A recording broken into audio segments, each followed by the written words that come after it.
of the biggest college football games of the week actually takes place on Friday night. We've got a massive Pac-12 showdown in Corvallis as number 10 Utah takes on number 19 Oregon State. The Utes entering the game at 4-0 despite not having their star quarterback Cam Rising for any of those wins. Oregon State, meanwhile, looking to bounce back from their first loss of the season to Washington State. This is a massive, massive game when it comes not just to the Pac-12 standings, but maybe even the college football playoff, which leads us to ask the question, who's going to win the game on Friday night? So welcome back to the Gridiron Expert, guys. We're so glad that you could join us here predicting the Utes and the Beavers. As always, please continue to like, comment, subscribe, share our videos, and check out everything down in the description below, including our expert picks. Over on our website, thegridironexpert.com, we are fresh off a perfect 10-0 week in Week 4.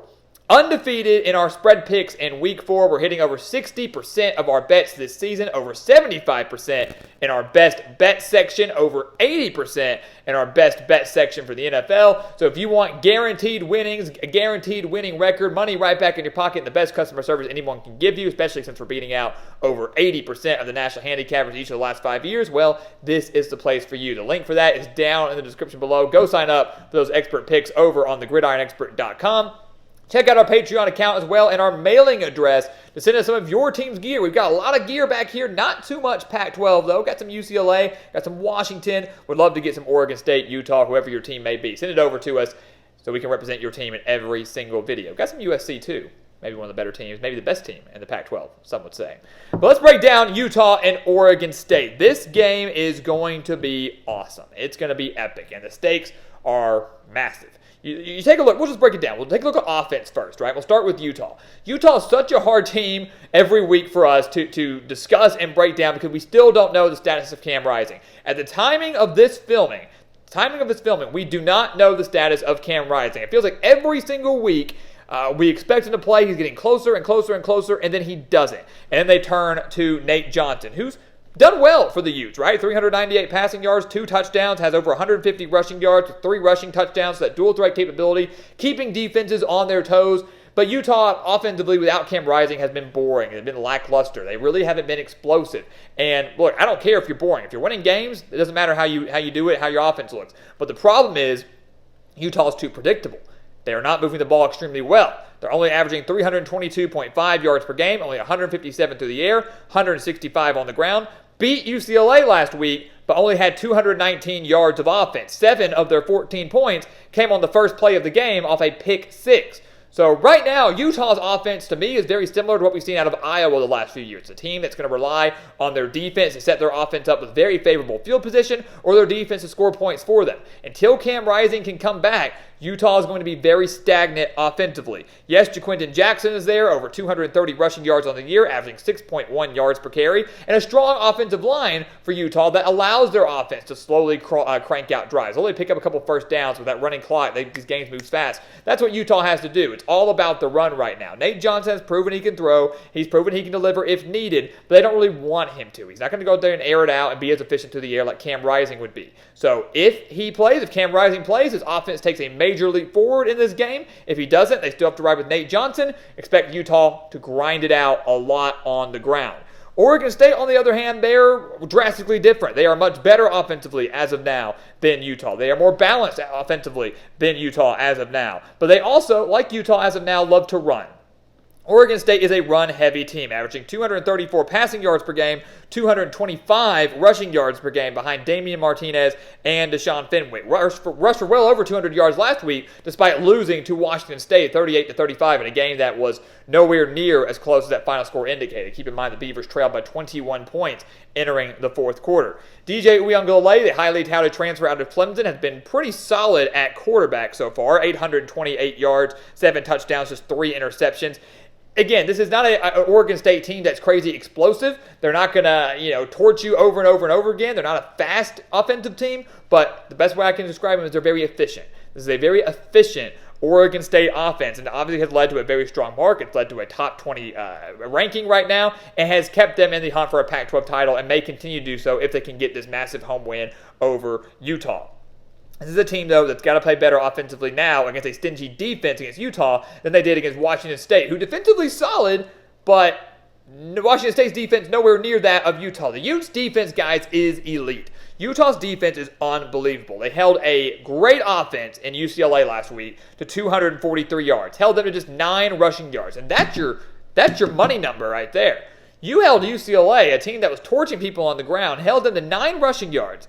If Utah comes in here and bottles up Damian Martinez, they bottle up Deshaun Fenwick, and they force DJ Uiagalelei to win the game through the air, the question is, can he do that?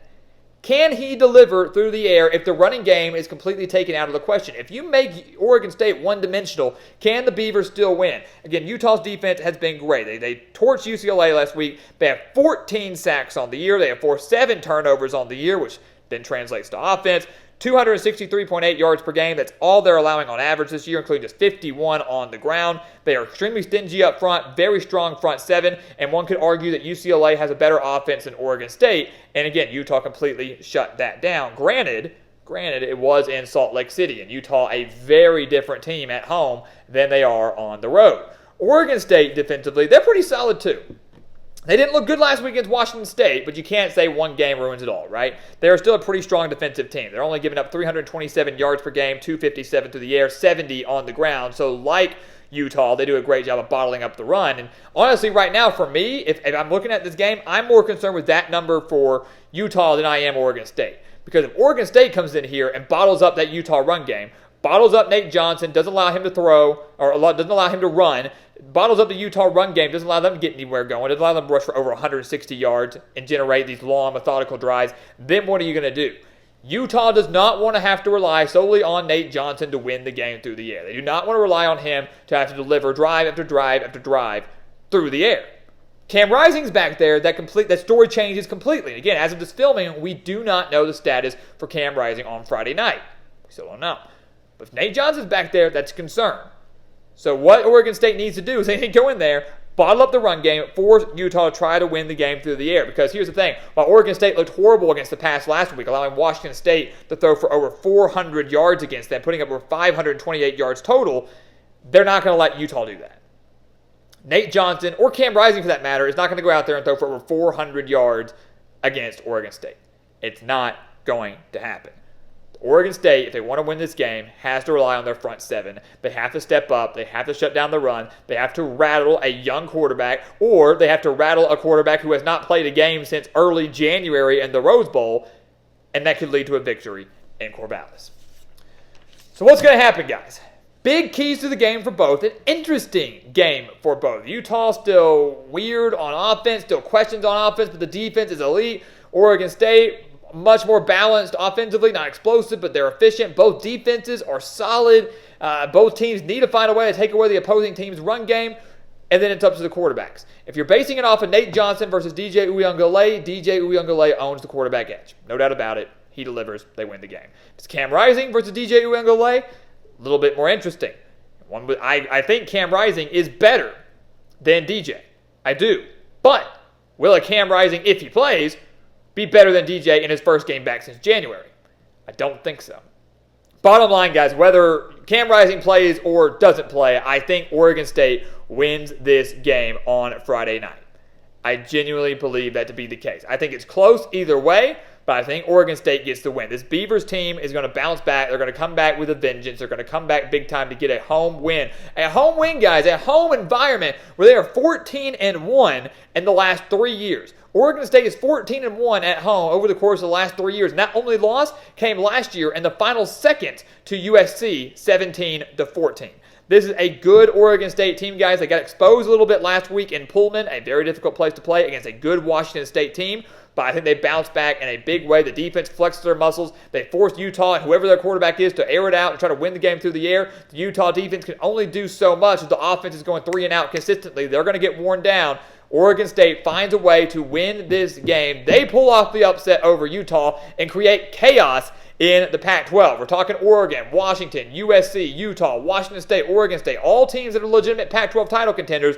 The fear is they're all going to start beating up on each other, and that starts on Friday night with a Beavers win over the Utes. So there you have it, guys. Our first game of the week prediction. 3 more coming out later this week. 2 on Thursday, 1 on Friday. You do not want to miss out on those, but that covers this one in Corvallis. Once again, we want to thank you for watching us here at the Gridiron Expert on YouTube. Make sure to continue to like, comment, subscribe, share our videos, and of course, check out everything down in the description below, including those guaranteed winnings over on thegridironexpert.com. Best spread picks in the entire country, win a perfect 10-0 in week 4, beating out over 80% of the national handicappers. Again, if you want to win big, this is the place for you. Go sign up, a full year-long subscription. Don't miss out. And once again, guys, as always, thank you so much for watching, and we'll see you next time right here on The Gridiron Expert.